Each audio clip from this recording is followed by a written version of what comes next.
پاکستان میں بھی ابھی جو ریسنٹ اٹیک ہوا اس کی بھی ذمہ داری فوری طور پر پاکستان کے اوپر ہی ڈال دی گئی. امریکہ کی اب اس وقت پالیسی کیا آپ کو ایگزیکٹلی نظر آ رہی ہے؟ لنگر آن کرنا چاہ رہے ہیں آپ اس ایشو کو؟ افغانستان کے حوالے سے میں بات کر رہی ہوں کہ وہاں پہ اسٹے کرنا چاہتے ہیں اور انڈیا کا رول آپ بڑھا رہے ہیں, پاکستان کا کم کرنا چاہ رہے ہیں. باتوں کی حد تک تو ہمیں یہی نظر آ رہا ہے, حالانکہ ایسا ممکن نہیں ہے. کس طرح سے پاکستان کے وقار آپ ممکنہ جو نتائج حاصل کر سکتے ہیں؟ دیکھیے, اگر آپ ڈونلڈ ٹرمپ کی پالیسی دیکھیں تو بہت واضح پالیسی آ چکی ہے, بلکہ افغانستان کے حوالے سے اس کی سب سے فورن پالیسی میں سب سے پہلی پالیسی افغانستان کے حوالے سے آئی ہے, اور اس میں کلیئرلی انہوں نے کہہ دیا ہے کہ افغانستان کا مسئلہ اگر حل کرنا ہے تو پاکستان سے ہی حل کرنا ہوگا, کیونکہ ان کا یہ الزام ہے کہ پاکستان میں یہاں جو طالبان ہے یا حقانی ہے ان کے یہاں پہ اڈے ہیں, پاکستان جس کو ڈینائی کرتا ہے, اور مسلسل آپ دیکھ رہی ہیں کہ ان کا ایک پریشر آ رہا ہوتا ہے آپ پہ کہ ڈو مور اور ڈو مور, اور ہمارا بھی کچھ رسپانس ملا جلا ہوتا ہے. کبھی ہم کہتے نو مور, کبھی ہم کہتے ہیں کہ ہم نے ایکشن لیا ہے اور لے رہے ہیں ہم ایکشن. افغانستان کو اس دفعہ اس پالیسی میں نے پاکستان کے ساتھ بالکل لنک کیا ہوا ہے. ایسا لگ رہا ہے وہاں کے ایڈمنسٹریشن کو کہ افغانستان میں پیس اگر آنا ہے تو پاکستان سے شروع ہوگا. اور اس وقت اگر آپ دیکھیں نا, وہاں پہ ایڈمنسٹریشن جو ہے, ٹرمپ ایڈمنسٹریشن ہے, اس میں موڈ کیا ہے اور اس میں لوگ کون ہیں. وہاں پہ جو اس وقت پالیسی میکرز بیٹھے ہوئے, ڈیسیجن میکرز ہیں, انڈر سیکرٹریز یا سیکرٹری, ان سب کا یہ خیال ہے کہ پاکستان کے ساتھ اگر ہم ٹف ٹاکنگ کریں اور پاکستان پہ پریشر ڈالیں تو شاید ہم یہاں پہ پیس لا سکیں. اس لیے وہاں پہ ہر اسٹیٹمنٹ کے بعد ایک نیا اسٹیٹمنٹ آتا ہے, اور وہی جو پالیسی پریزیڈنٹ کی ہوتی ہے, جو ٹویٹ میں آ چکی ہوتی ہے, اس کو وہ دہراتے ہیں.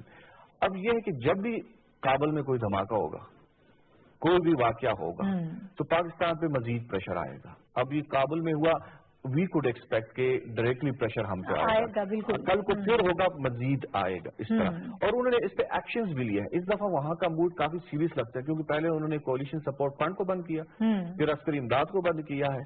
اور یہ وہ ہوتے ہیں جو بھی یونائٹڈ اسٹیٹس کی اگر آپ فارن پالیسی دیکھیں وہ دو طریقوں سے کرتی ہے. وہ انڈیوسمنٹ سے کرتی ہے, یعنی پہلے آپ کو کچھ فائنینشیل اسسٹنس دیتی ہے, گرانٹس دیتی ہے, اگر اس سے کام نہ ہو تو پھر وہ سینکشنز پہ جاتے ہیں. یہ دو ہی بڑے ان کے طریقے ہیں. تو انڈیوسمنٹ کا تو وہ لگ یہ رہا کہ ختم کر رہے ہیں, پورا ابھی نہیں کیا ہوا ختم, کیونکہ ان کا اثر رسوخ آئی ایم ایف میں بھی ہے, ورلڈ بینک میں بھی ہے. ابھی جو یونائٹڈ نیشنز کا جو فائنینشیل ٹاسک فورس ہے, یہ ڈٹرمن کرتا ہے کہ whether a country should remain in black list اور ناٹ. اگر یہ ٹیرٹ فائنانس کر رہا ہے تو اس میں بھی ان کی سٹے ہے. اگر اس نے بھی اگر پاکستان کو سپوز کرے بلیک لسٹ کر دیا تو پھر آپ کو گرانٹ نہیں ملنی ہے, نہ ایڈ ملنی ہے. اور اس کے ٹیم آ رہی ہے 2 دن کے بعد پاکستان, یہ اسسمنٹ کے لیے آ رہی ہے. اس میں بھی ابھی انہوں نے کچھ اپنا وہ اثر نہیں کیا. اگر جو جس طرح حارث صاحب نے کہا کہ اگر ہم اس وقت بجائے یہ کہ ہم ٹویٹ کے بدلے ٹویٹ کا جواب دیں, ہم اس وقت ان کے ساتھ ڈپلومیٹکلی ڈائلاگ کریں اور جو ہماری ابھی بھی کامن گراؤنڈز ہیں اس پہ بات کر لیں, اور ان کو اپنا اور اسی سے آپ کی بات ٹھیک ہے کہ جب ڈائلاگ ہوگا تو کشیدگی کم بھی ہوتی ہے. اور وہ بھی یہ نہیں کہہ رہے کہ پاکستان ہمارا کوئی دشمن ہے یا حملہ کریں گے. وہ ابھی بھی کہتے ہیں کہ ہم ان کے ساتھ کام کر سکتے ہیں. ان کے ایسے بیان بھی آ رہے ہیں کہ ہمارے ان کے ساتھ ورکنگ ریلیشن ہم رکھنا چاہتے ہیں, فنکشنل ریلیشن ہم رکھنا چاہتے ہیں. تو اس کو اگر ہم ایڈریس کر لیں. دوسرا آپ نے بات کی انڈیا کے رول کی, تو انڈیا کا رول انہوں نے شروع سے چاہا کہ نان اسٹریٹجک رول ان کا رہے وہاں پہ, کیونکہ انڈیا وہاں پہ ایڈ اور ڈیولپمنٹ اور اس طرح کے وہ دے رہا ہے, اور وہ یونائٹڈ اسٹیٹس کی بڑی خواہش ہے کہ وہاں ریکنسٹرکشن میں ہیلپ کرے اور انڈیا کا ایک رول ہو. وہ اس ریجن میں انڈیا کا کافی ایک بڑا رول دیکھ رہا ہے یونائٹڈ اسٹیٹس. تو یہ تو ابھی کوئی ڈھکی چپی بات نہیں ہے, یہ تو کئی سالوں سے وہ کر رہا ہے. اور جس پہ پاکستان کا یہ کنسرن یہ بھی ہے نا کہ اگر ابھی جو ان کی ڈیفنس پالیسی آئی اس میں انہوں نے تو یہ بھی کہا کہ ہم ٹیررزم سے اب ہٹنا چاہتے ہیں, اس کے اوپر جتنا ہم خرچ کر چکے بہت زیادہ ہم نے خرچ کر لیا. اب ایمرجنگ پاورز جو ہیں ان کی طرف رخ کر لیا گیا, چائنا کی طرف, رشیا کی طرف. تو کیا صرف ان کو انکاؤنٹر کرنے کے لیے پاکستان کے ساتھ, ان کو اگر کاؤنٹر کرنا چاہتے ہیں تو پاکستان کے ساتھ ایسے ٹیکٹکس یوز کیے جا رہے ہیں؟ حارث صاحب میں چاہوں گی کس سے کامنٹ کیجیے گا. دیکھیے بات یہ ہے واقعی جو سخت موڈ انہوں نے کہا کہ اگر واقعی اتنا سخت موڈ نظر آ رہا ہے تو پھر مزید ہم دیکھیں گے کہ پاکستان کے لیے کچھ اس میں بہتری کا آثار تو نہیں ہے. دیکھیے ٹف ٹاک سے بات آگے چلی گئی اب, اور پاکستان نے جو اس وقت ابھی تک کا جو پاکستان کا رسپانس ہے وہ خاصا دانش مندانہ ہے. سلالہ چیک پوسٹ کے حملے کے بعد جس طرح سے ہم نے روٹس وغیرہ بند کر دیے تھے وہ نہیں کیا ہے پاکستان نے, لینڈ روٹس ان کو دیے ہوئے ہیں. لیکن پاکستان کی جو پالیسی ہے افغانستان کی طرف بھی اور بھارت کی طرف بھی, اس میں پاکستان کو بھی تبدیلی لانی ہوگی اور پاکستان میں کچھ تبدیلیاں آئی بھی ہیں. نہیں میں عرض کرتا ہوں کہ پاکستان جو ہے دیکھیے انڈیا پاکستان افغانستان کا ایک عجیب و غریب رشتہ ہے.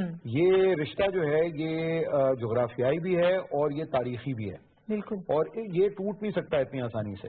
اس میں ہم ایک دوسرے تیسرے کو آئسولیٹ کرنے کی یعنی ہندوستان اور افغانستان مل کے پاکستان کو آئسولیٹ کرنے کی کوشش کریں یا پاکستان اور افغانستان مل کے ہندوستان سے علیحدہ رہنے کی کوشش کریں. یہ دنیا جہاں اس وقت جس سٹیج پہ ہے دنیا کی معیشت جہاں کھڑی ہے جس طرح سے بین الاقوامی تعلقات ویسے ڈاکٹر صاحب کا شعبہ ہے ان کا فوٹے ہے یہ زیادہ بہتر بتائیں گے.